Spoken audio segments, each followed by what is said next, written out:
Hi there. Welcome to Bible Slash Chat. Gus, hi. Hi, John. We're going to talk Is it recording? I hope so. I don't know. Our technology is pretty rough. Just to be clear, the camera is on my computer and it's standing on top of a stack of books. So they're not even Christian books, just so you know. the one thing we have a plenty of is books, as you see. But these are not Christian books; they're like dictionaries. Yeah, well, they're thick, so it's true. Not unlike my co-host. Okay, so question. Wow. We have a question. I'm just kidding. Okay, so we have a question. Actually, this is very near and dear question to our hearts because both of us were on the mission field for a period of time. Yes. Training church planters, helping in church planting, and that work, which we would say is missions. Yeah. So here's my question for you. What about short-term missions teams? Now, here's why we asked the question. Let me frame it, and then we can talk about it. One of the ways I've heard before is, look, the Nationals are doing this anyway. Yeah. It's incredibly expensive to send a team. Yeah. Sometimes, thousands and thousands and thousands of dollars to send a team. Is it worth it? Yeah. And then maybe some of the things that are like warnings against STMs and some of the benefits of STMs, why we do them, sort of give us a framework for that. So I think this is one of those questions that we can talk for an hour, and I mean it, because there's so much to talk about and to deal with. But these are supposed to be about 10 minutes. Yeah, I know. This is not going to be 10 minutes. Just summarize. Just summarize and cut it off. Sit to this. I really one of those things, I hear that constantly, people saying, like, so why would you send a team from the U.S. to do something that the locals could do? Yeah. Like, doing a camp, totally. or doing classes there, or doing some electrical work, or a flooring. Yeah. And why don't you hire someone there? Give them the money. You think much better. But I think that question, or that answer / question, kind of doesn't answer or scratch our itch of getting our people to experience Christianity in another place, even if it is Christianity outside of your local church. And to see what I would call the globality of Christianity. That's good, right? Because when you go to a different country, or you get to see believers sing most likely the same songs you're singing in a different language. You get to see a service maybe very different than yours. And you get to hear a sermon that you don't understand, and someone has to translate for you. But what is amazing of that is these people are doing what you're doing. And you're being exposed to missions, and you're getting exposed to Christianity in a different way. It's not a different Christianity. No. It's just a different way of understanding believers. How do they do things? And I've been to several mission trips, and I'm telling you, the ones that have been the most incredible mission trips have been when we were exposed to the church, the local church, how they did things, and getting that answer as to, like, why do you do this? Like, not in a judgmental way, but hey, why do you do the Lord's Supper this way? Why do you do it every week? Why do you do this? And for me, it's always been a huge blessing. Now, there are mission trips that are not helpful.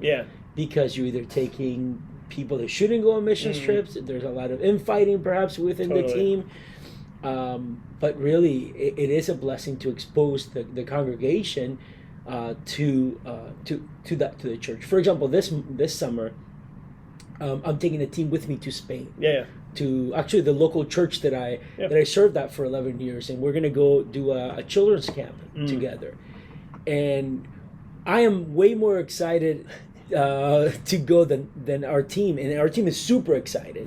But I'm way more excited, not because I'm going to see people that I love, and yes, that's part of the excitement.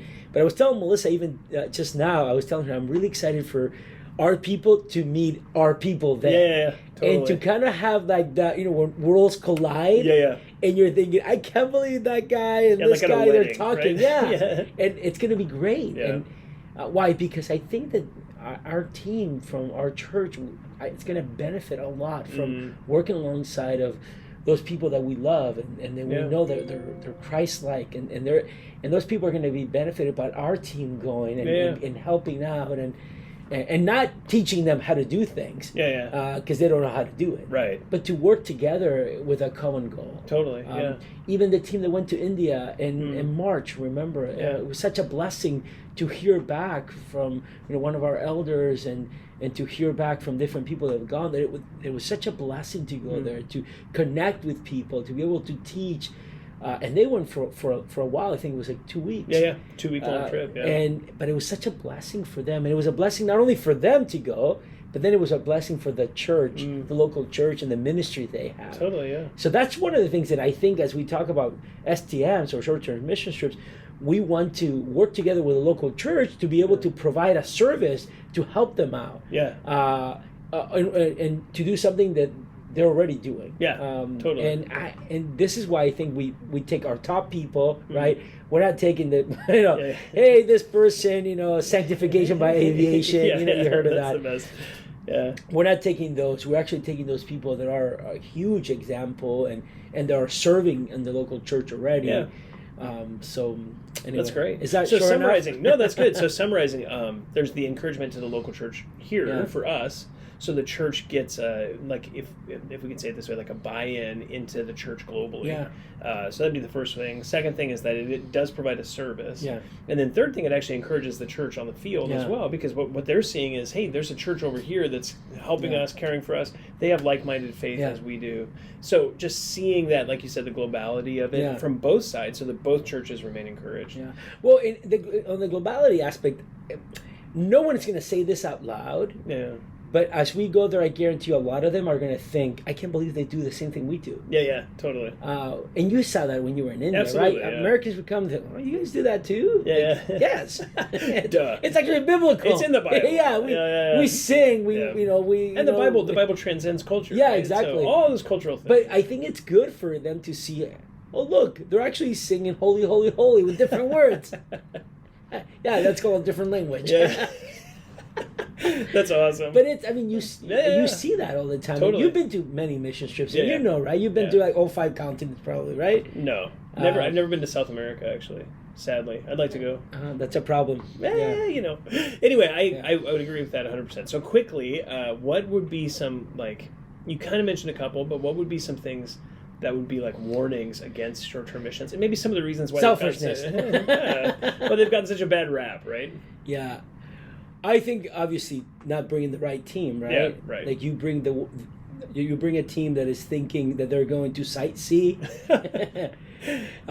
then it's bad. You've already lost. You've already cut your own Achilles heel. Exactly. So you can walk. And also you get in the overzealous group, right? Also someone who's just like, we're gonna win Spain for Jesus. Well, you're gonna help the local church. Remember, you're there for 2 weeks only. Totally. The local church is staying there, so totally, you're there to provide a service and to help them in whatever way.